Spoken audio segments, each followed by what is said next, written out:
Censorship in Canada has been both widely used and criticized since before it was a country. This can be difficult as censorship comes in many different forms.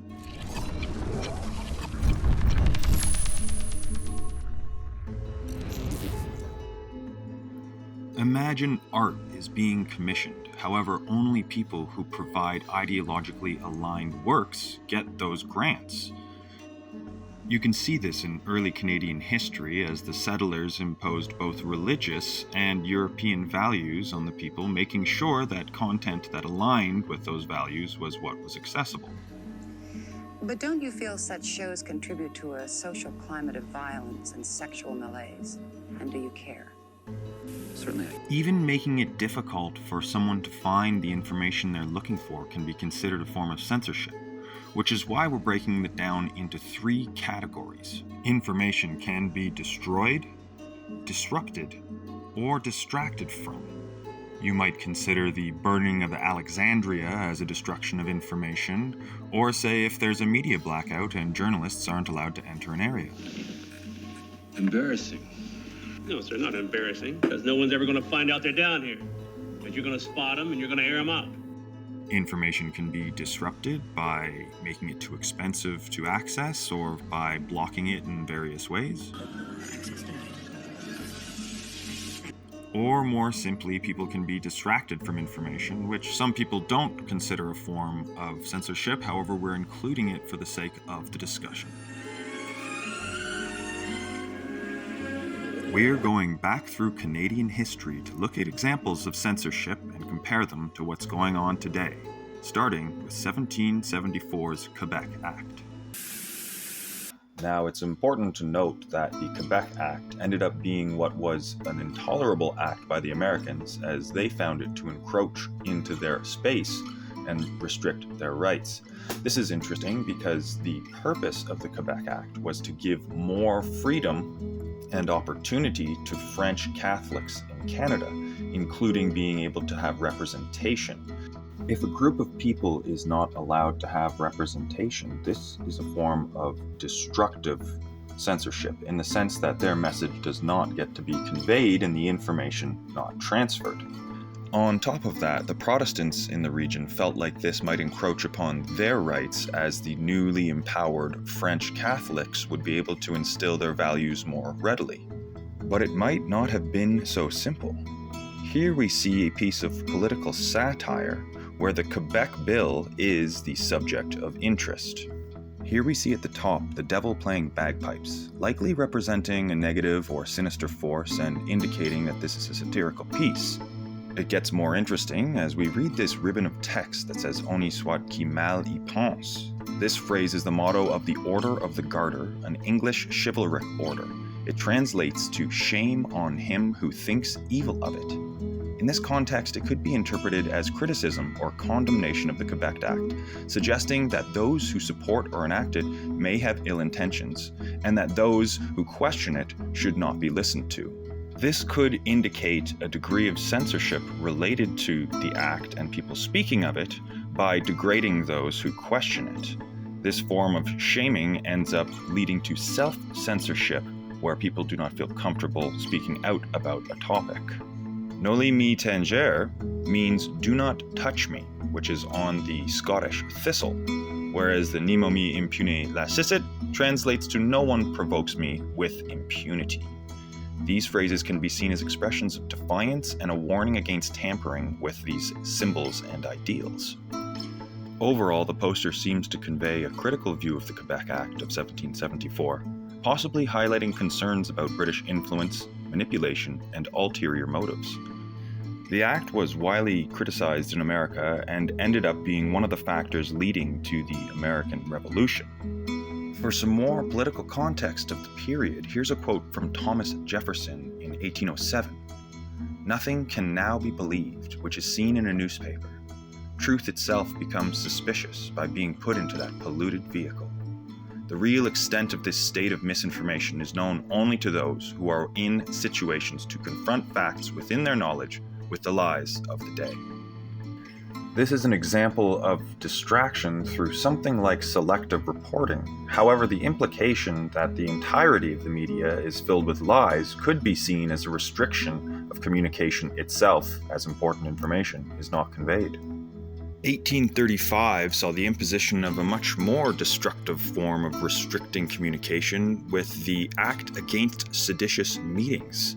The purpose of this act was meant to disrupt any sedition that was going on at a time where there was much unrest.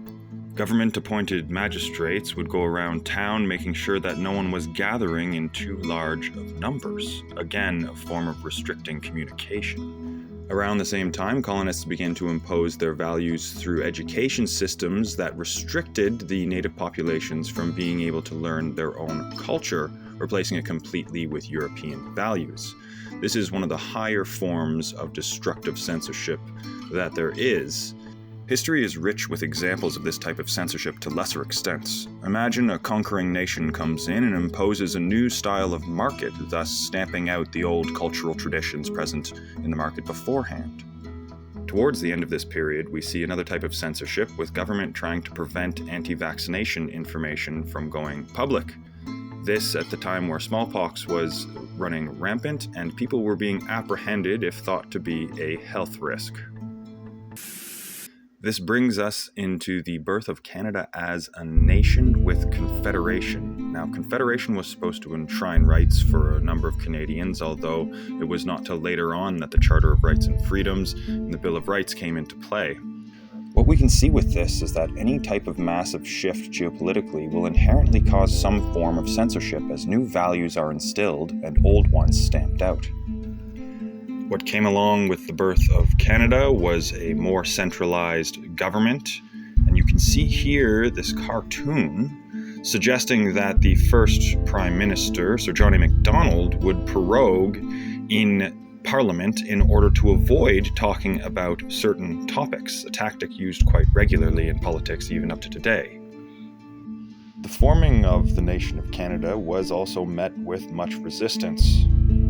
Louis Riel had Thomas Scott tried for treason in 1870 and ultimately had him killed. This led to his arrest and trial for treason as well, leading to his death. The tensions surrounding this political issue persisted, as later on you see this comic here of Wilfrid Laurier, where he is seen avoiding the topic of Manitoba and the schools. Soon thereafter, Canada imposed the Chinese head tax, which saw charges applied to Chinese that were looking to enter the country, ultimately restricting their access to join the nation. Moving into the First World War, Canada saw persecution of Germans, Austrians, and Hungarians, but to a lesser degree than the Chinese. As the war was evolving, many journalists found it difficult to get to the front lines with restrictions imposed by some of the European countries. A media blackout like this is a form of destructive censorship in that it prevents information from being accessed altogether. There was a marked increase in censorship attempts during this period to help with the war effort. Letters would need to be examined by censors before being passed through to more countries involved in the war. Although informations would ultimately get to their destination, this is a form of censorship in the form of banning certain types of letters and disrupting other types of letters. Canada was also quite careful to respond to anti-war and war propaganda that was being passed around the country. At the same time, the evolution of radio as a communication tool found Canada in an interesting place, needing to compete with the more evolved US press.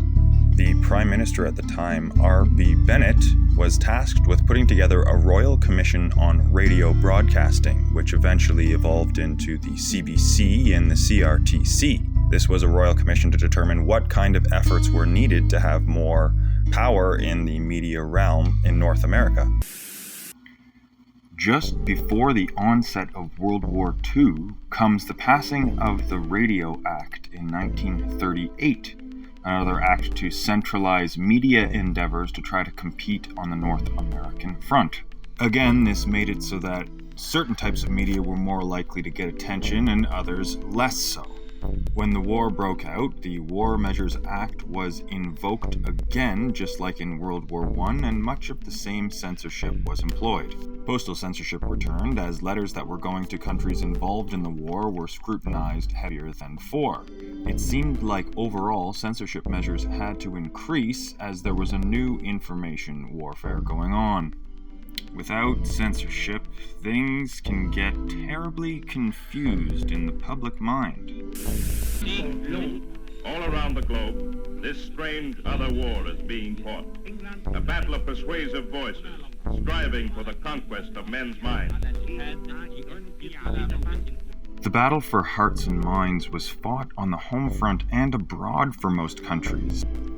Various opposing forces were looking to create defectors and reduce confidence in the countries that they were facing. You can see in Canada, the National Film Board was looking to increase morale and raise funds for the troops. See here, there are the Disney cartoons supporting the war effort. Now, this campaign was quite successful and raised a lot of money for the war effort. However, you've got to wonder if it wasn't distracting from something else. In the cartoon Donald's Decision, Donald Duck is faced with his own angel suggesting that he should be spending his money on helping the war effort. Now a pesky devil comes and tries to convince him to spend his money on himself. This is another form of shaming people into doing a thing by censoring alternative views. Donald ultimately triumphantly goes to the post office to send off his savings for the war effort. One wonders how many Canadians knew about the concentration camps for Japanese Canadians in the country. This seems to be something that is not well known today, even though it was a very important part of Canadian history and censorship. In 1943, the Conservatives were complaining that the CBC was being unfavorable to them, selecting more liberal people to come on their shows and less conservative voices. There was a stretch of anti-communist rhetoric that continued after the war and well onwards, wherein books deemed to be communist were a threat and banned in many cases. Thank you for joining us for part 1 of Censorship in Canada, and make sure to check out part 2. You can also go on our website and grab some merch and subscribe to any of our social medias there.